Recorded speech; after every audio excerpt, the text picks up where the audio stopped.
So today I'm not going to do like a mad video with like doing install and stuff like that. I'm gonna install one light.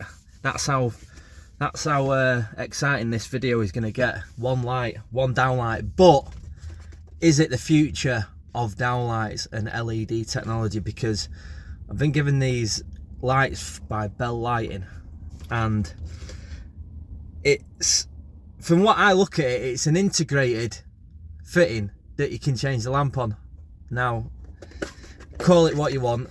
It says sustainable modular downlight, and that's what it's selling itself as, a sustainable modular downlight. Now, it says somewhere that it's like 90% recyclable. So they make it, they use it, they reuse it, and they remake it and recycle it. That's what it says on box. So let's have a little look at it, see what's going on. So it's the first time I've opened this as well, and I'll have a good read of it and see what it looks. So obviously it's got a plug and play, quick fix, won't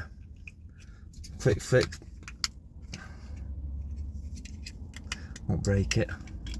I'll get my hands on it after 2 seconds and nearly snapping it. So yeah, the good little connectors, pushing easy fit connectors. Is quite enough room there to connect up as well, like the new Liseco ones, the newer Mark II F-types. There's like a viewing window. It's not a very clear one, but you'd still see your connections are in properly or not. So obviously then it plugs in, nice little click, and then that's the downlight. That's it there. So to me, when you look at what this is called, the Geo mod. The Geo mod.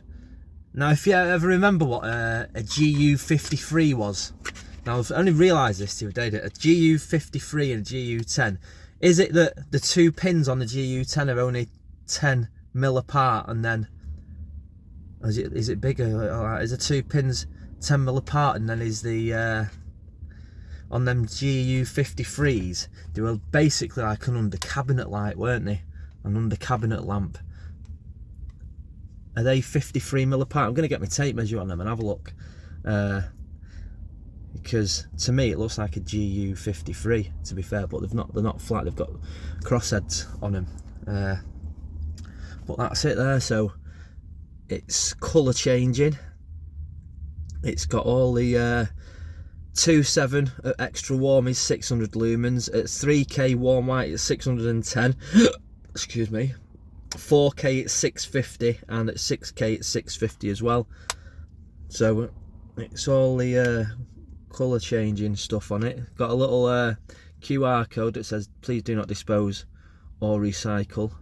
This module is designed for remanufacture. Scan QR code. So basically, just pull it up,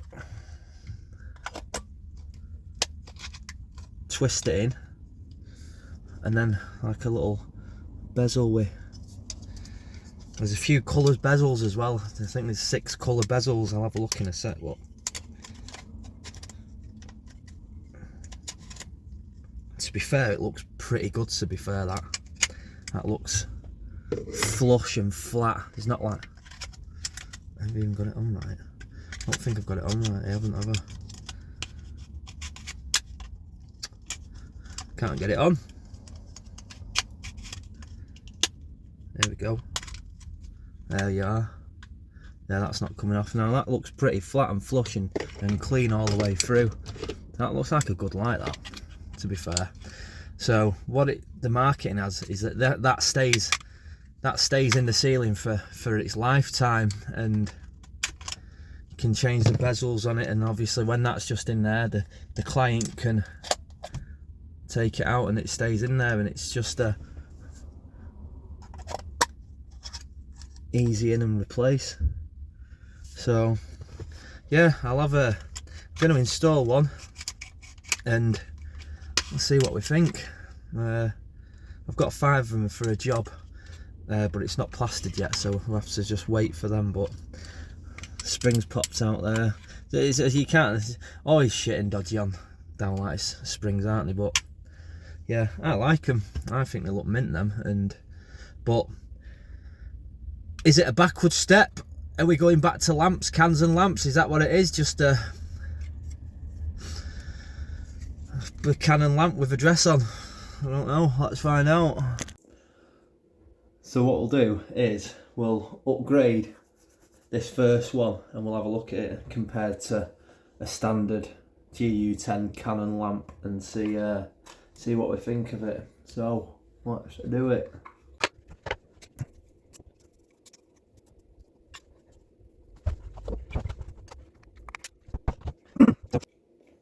Is it long enough?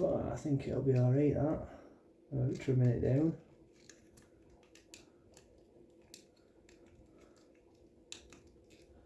The connections seem good and strong as well. I mean, that's just come off in my hand, but it just sits on like so.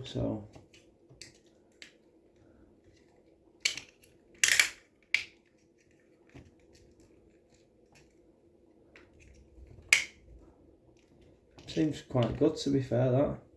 So I'll show you, give you a quick look. So it's quite sturdy as well and solid. It's not going anywhere on the cable. So that's a good one from me. I think it's alright, that.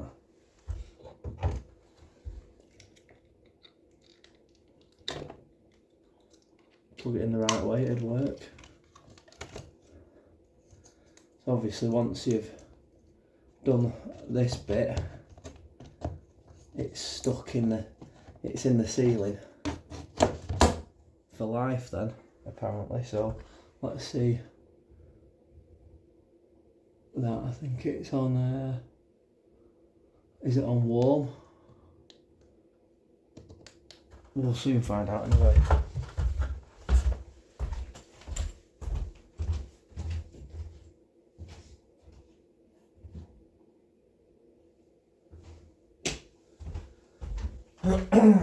Right, so that's extra warm, which looks quite nice, to be fair. Let me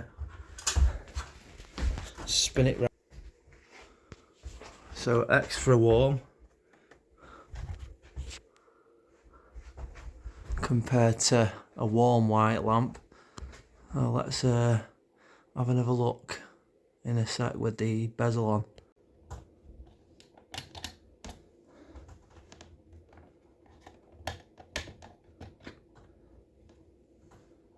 And to be fair, I think they look brilliant.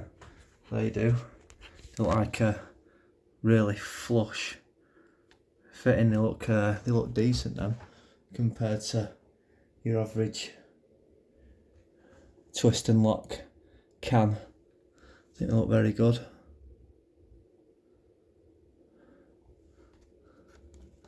So fitting wise and swapping bezels in the future, it's a yes from me. And if you want to change the colour on it, it's not that hard to get the bezel off and put it back on to change the colour.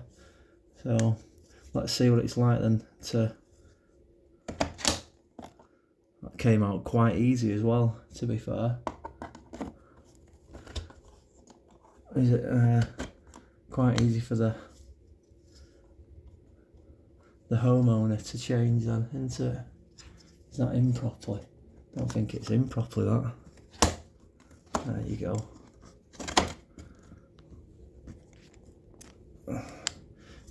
Is it in and on though? That could be a bit of a trouble for the homeowner potentially to get it on properly. Let's have a quick look now. Let's sit it back up there and see if it's actually in properly. Yeah, it is, yeah. So yeah, I think it's for 600 lumen as well. 600 lumen, you can actually tell you can tell it on how bright it is compared to, I don't know if you can really see the difference. Well, you can a bit how bright it is. It's a good fitting, that. I like it lad. Every day's a school day. Who'd have thought I had to get my tape measure out and have a look at this, because the GU10 is, why is it not sticking? There we go. GU10 is, the pins, the 10 correlates to it being 10 mil apart on the pins. So what have they done? Have they just reinvented the GU53 and stuck a cob in it, stuck a lamp in it? No way, they haven't they? Sneaky weasels. It's 53 mil. So I thought it was. It looked like a GU53, but it's got threads on the heads, but it is exactly the same as a GU10, but it's a GU53, and that's what it is, the Geo mod. So when you go and buy it from the wholesalers, it comes on 3 different shelves. That's how it displays. You got the fitting on the top shelf, the Geo mod on the middle shelf, and then the bezels on the bottom shelf, and then on the very bottom shelf there's like a letterbox that you take these Geo mods back to and post it in the letterbox, and they remanufacture it. So that's what you do. You take that out the fitting, once it's in the ceiling and it goes, pop it out. Client scurries down to CEF, sticks that in the box and buys a new one. Now I don't know how much one of them is, but I'll find out and I'll post it in the comments. That'll be quite interesting to find out, because I think that's the only thing that's turning me away on these is the price point on them. Now they are really good fittings though, and they look good. It's a great idea, obviously, to save obviously your standard integrated fitting. Once that goes, you've just got to unplug it if it's on a plug-in thing, and get a new one and plug it in. But with these, that stays in the ceiling for life, and you just replace the GU53, or the Geo mod as they call it. Geo mod, GU53. But they have got a 7-year warranty, which is good. 50,000 hours life. The colour changing's all done on that. 89% energy saving, IP65, 60 degree beam angle, which is good. Now it's got it on the box there as well, somewhere that it said 90% of all material used on this product will be reused and remanufactured. 0 landfill, which is good. But apparently these have got an L90 rating, where after 50,000 hours of its life, it'll still have 90% of its brightness, whereas a load of fittings, like for instance, when I redid my kitchen, I've got like 20 odd downlights in my kitchen, and I bought a box of 50 lap downlights lamps, GU10s from Screwfix for like 50 quid, so you can get 50 of them for 50 quid plus VAT. Used to be, I don't buy them anymore, I just bought them for the kitchen at home, so you know that I put crap in the kitchen, because it looks like there's about 20 odd different types of lamps, because they're all at different brightnesses, and they've only been in for about 4 years, so obviously you get what you pay for. Well, I did anyway. But yeah, so it's for now it's a no from me, because at $18.95 plus VAT they can do one.